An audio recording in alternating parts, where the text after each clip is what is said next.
Hello high ଜୟ Jagannath welcome କରୁଛି ଆଉ ଗୋଟେ ନ୍ୟୁ ମିନି ବ୍ଲଗକୁ। ଦେଖନ୍ତୁ ସକାଳୁ ସକାଳୁ ଆମେ ସମସ୍ତେ ଉଠି ପଡ଼ିଲୁଣି, ଯେହେତୁ ଆଜି ଘରେ ଗୋଟେ ଫଙ୍କସନ୍, ତ ସେଥିପାଇଁ ସମସ୍ତେ ଉଠିକି ଆମେ ରେଡ଼ି ହେଇଗଲୁଣି। ଦେନ୍ ଭାଇକି ଟିକେ ଆସିଲି, ତାର ଫେସ୍ରେ ଟିକେ ମାସ୍କ ଲଗେଇଦେବି, ଦେନ୍ ତାକୁ ମେକଅପ୍ ଦେବି। ସେଥିପାଇଁ ତାକୁ କହିଲାଠୁ ସେ ଟୋଟାଲି ମନା କରୁଛି। ଆଉ ଯେହେତୁ ଆଜି ତାର ଫଙ୍କସନ୍, ସେଥିପାଇଁ କରିବାକୁ ବାଧ୍ୟ। ସେଥିପାଇଁ ତାକୁ ଟିକେ ମାସ୍କ ଲଗେଇଦେଲେ, ଦେନ୍ ତାକୁ ଟିକେ ରେଷ୍ଟ ନେଇଗଲା। ଦେନ୍ ଆମେ ବାହାର ପଡ଼ିଲୁ ଟିକେ ମମିକି ଟିକେ ସବୁ କାମରେ ଟିକେ ଟିକେ ହେଲ୍ପ କରିଦେବୁ।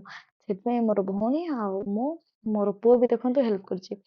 ସେଥିପାଇଁ ଆମେ ଟିକେ ସେ ମାଟି ହାଣ୍ଡିଟାରେ ଟିକେ ଆର୍ଟ କରିବାର ଥିଲା, ତ ଟିକେ ଆର୍ଟ କରିଦେଲୁ। ଦେନ୍ ବାହାର ପଡ଼ିଲୁ ଆମେ ସମସ୍ତେ ମେକଅପ୍ ଟିକେ ହେଇଯିବୁ। ଆଉ ମୋର ବଡ଼ ଭଉଣୀ, ମୋ ସାନ ଭଉଣୀ ଆଉ ମୁଁ ସମସ୍ତେ ମିଶିକି ଟିକେ ଟିକେ ମେକଅପ୍ ହେଇକି ଆମେ ରେଡ଼ି ହେଇଗଲୁ।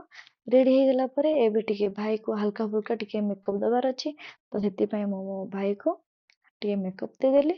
ଦେନ୍ ଆମେ ସମସ୍ତେ ରେଡ଼ି ହେଇଗଲୁ।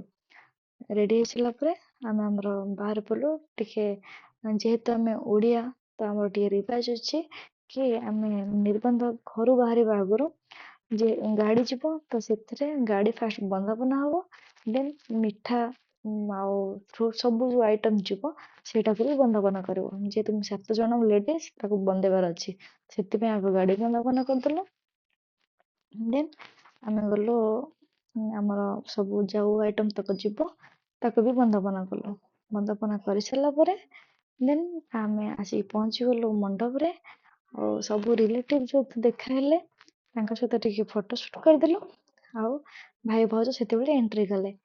ଭାଇ ଭାଉଜ ଏଣ୍ଟ୍ରି କଲା ପରେ ତାପରେ ତାଙ୍କର ରିଙ୍ଗ ଏକ୍ସଚେଞ୍ଜ ଷ୍ଟାର୍ଟ ହେଲା, ଆଉ କେକ୍ କଟିଂ ବି। ଦେନ୍ ସମସ୍ତେ ଫଟୋ ସୁଟ୍ କଲେ, ଆଉ ବହୁତ ଭଲରେ ଭଲରେ ଏନ୍ଗେଜମେଣ୍ଟ ହେଇଗଲା। ଆମେ ବହୁତ ଖୁସି, ଆଉ ଏମିତି ସେମାନେ ଖୁସିରେ ରୁହନ୍ତୁ। ରହିଲି, ବାଏ ବାଏ।